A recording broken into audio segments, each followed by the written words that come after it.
ఇక మొంతా తుఫాను ఆంధ్రప్రదేశ్ వైపు దూసుకొస్తున్న నేపథ్యంలో ఇవాళ రాత్రికి తీరం దాటే అవకాశం ఉందని విపత్తు నిర్వహణ సంస్థ చెబుతోంది. ఇది మచిలీపట్నం కాకినాడ మధ్య తీరం దాటే అవకాశాలున్నాయని వెల్లడించింది. ఇక తుఫాను ప్రభావిత జిల్లాల్లో కూడా కొన్ని ఆంక్షలు కొనసాగుతూనే ఆస్తి ప్రాణ నష్టం జరగకుండా పూర్తి స్థాయిలో ప్రభుత్వం సన్నద్ధంగా ఏర్పాట్లు చేస్తూ అన్ని రకాల చర్యలు తీసుకుంటోంది. ఇక రహదారులపై కూడా ఆంక్షలున్నాయి. ప్రస్తుతం శ్రీకాకుళంలో తాజా పరిస్థితి రమేష్ అందిస్తారు. వివరాలు రమేష్. విజయచంద్రిక మోందా తుఫాన్ ఎఫెక్ట్ శ్రీకాకుళం జిల్లా పైన స్పష్టంగా కనబడుతోంది. ప్రధానంగా ఉదయం నుంచి కూడా భారీ వర్షాలు నమోదవుతున్నాయి. ఒకవైపు ఇటు శ్రీకాకుళం జిల్లా వెంబడి ఉండేటటువంటి తీర ప్రాంతాలంతటా కూడా హై అలర్ట్ ప్రకటించారు. ముఖ్యంగా తీర ప్రాంతం వెంబడి మత్స్యకారులు ఎవరిని కూడా వేటకు వెళ్ళనవటం లేదు. సముద్రం కూడా అల్లకల్లోలంగా మారింది. మొత్తం తీరరేఖ వెంబడి అంతా కూడా మనం ఒకసారి పరిశీలిస్తే శ్రీకాకుళం సముద్ర తీరంలో మొత్తం వాతావరణం ఒక్కసారిగా మారిపోయిందని చెప్పుకోవాలి. ఒకవైపు వర్షం కురుస్తోంది, మరోవైపు ఆ పెద్ద ఎత్తున అలలు రాకాశాలలో ఎగిసిపడుతున్నటువంటి పరిస్థితి కనబడుతోంది.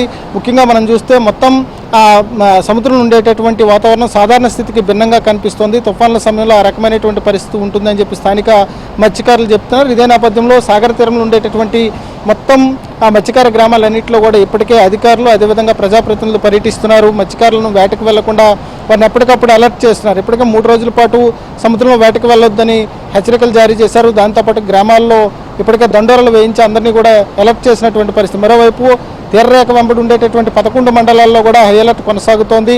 ముఖ్యంగా రేపు సాయంత్రం వరకు కూడా భారీ వర్షాలు జిల్లాలో ఉంటాయనేటటువంటి హెచ్చరికలు ఉన్నటువంటి నేపథ్యంలో యంత్రాంగం ఎప్పటికప్పుడు పరిస్థితిని సమీక్షించుకొని దానికి అనుగుణంగా చర్యలు చేపడుతున్నటువంటి పరిస్థితి కనబడుతుంది. సిక్కోలు సముద్ర తీరంతో పాటు మరోవైపు జిల్లాలో ఉండేటటువంటి ప్రధానమైనటువంటి నదులు నాగావళి, వంశధారతో పాటు బాహుదా, మహేంద్రతని వంటి నదులకు కూడా ఏమైనా ఫ్లడ్ వాటర్ వచ్చేటటువంటి అవకాశం ఉందా అనేటటువంటి ఒక హెచ్చరికలు ఉన్నాయి. కాబట్టి ఒకవేళ ఆ రకమైనటువంటి వస్తే ఏ రకంగా చర్యలు తీసుకోవాలనేటటువంటి దానిపైన కూడా ఒక ప్రత్యేకమైనటువంటి కార్యాచరణతో ముందుకెళ్తున్నారు. మనం సముద్ర తీరంలో చూస్తే ప్రస్తుతం అయితే మొత్తంగా కూడా వేట నిషేధం ఉంది. ఈ నేపథ్యంలో సముద్రం మొత్తం కూడా ఎక్కడ ఒక్క మత్స్యకారుడు కూడా కనిపించేటటువంటి పరిస్థితి లేదు. మొత్తం కూడా సముద్రం కూడా ఎర్రగా మారిపోయింది, అలకొల్లంగా ఉంది. మొత్తం కెరటాలు ఎగిసిపడుతున్నటువంటి పరిస్థితి. మరోవైపు జిల్లాలో ప్రత్యేకమైనటువంటి కంట్రోల్ రూమ్ ఏర్పాటు చేసి ఎప్పటికప్పుడు పరిస్థితిని సమీక్షించుకుంటున్నారు.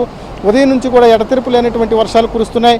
పెద్ద ఎత్తున అటు పలాస కానీ లేకపోతే టెక్కలి, నరసనపేట మిగిలినటువంటి మండలాల్లో చాలా దగ్గరలో ఇప్పటికే చెరువులు గంటలు పడ్డాయి. అయితే ఇమీడియట్గా ఎక్కడైతే చెరువులు గంటలు పడ్డాయో లేకపోతే కాలువలకు గంటలు పడ్డాయో వాటిని ఇమీడియట్గా వాటిని పూర్తి చేసేటటువంటి యుద్ధ ప్రాతిపదికను పూర్తి చేసేటటువంటి చర్యలు చేపట్టారు. దాంతోపాటుగా చెరువులు కూడా గ్రామాల్లో ఉండేటటువంటి ప్రధానమైనటువంటి వ్యవసాయ ఆధారిత చెరువులన్నీ కూడా దాదాపుగా 70% పైగా నిండిపోయినాయి. కాబట్టి అవి ఇబ్బందికరమైనటువంటి పరిస్థితుల్లో ఉంటాయి. కాబట్టి అటువైపు ప్రజలెవరూ వెళ్ళొద్దనేటటువంటి హెచ్చరికలు జారీ చేస్తున్నారు. దీంతో పాటుగా ముఖ్యంగా వరి పంటలకు సంబంధించి శ్రీకాకుళం జిల్లాలో ప్రధానమైనటువంటి వ్యవసాయ ఆధారిత ఫ్యామిలీస్ ఎక్కువగా ఉంటాయి. కాబట్టి ఇక్కడ వరి కూడా దాదాపుగా మరొక నెలన్నర సమయంలోనే అవి కోతకు వచ్చేటటువంటి అవకాశం ఉంది. ఈ నేపథ్యంలో దాదాపుగా పొట్ట దశలో ఉండేటటువంటి వరి పంట పూర్తిగా మునిగిపోయింది. సో వీటన్నిటిని కూడా ఏ రకంగా పొలాల్లో ఉండేటటువంటి నీటిని డిశ్చార్జ్ చేయాలనేటటువంటి దానిపైన కూడా వ్యవసాయ శాఖ అధికారులు, నీటిపారుదల శాఖ అధికారులతో ఎప్పటికప్పుడు సమీక్షించుకుంటున్నారు.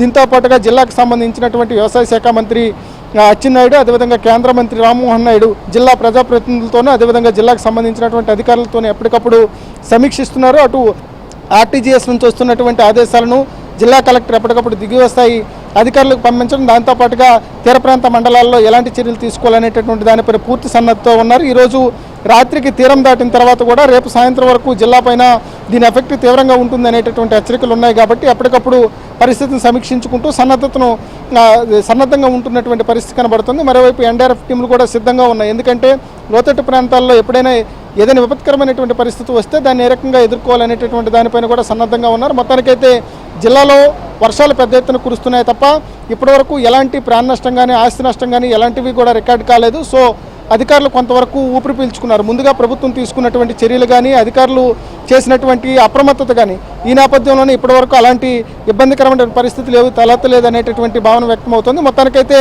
అన్ని సర్వసర్వతంగా అధికారులు ఉన్నారు. రేపు సాయంత్రం వరకు కూడా ప్రజలందరూ కూడా అప్రమత్తంగా ఉండాలనేటటువంటి ఆదేశాలను కూడా అధికారులు ఇస్తున్నటువంటి పరిస్థితి కనబడుతుంది. Vijayachandrika. Okay Ramesh, thank you.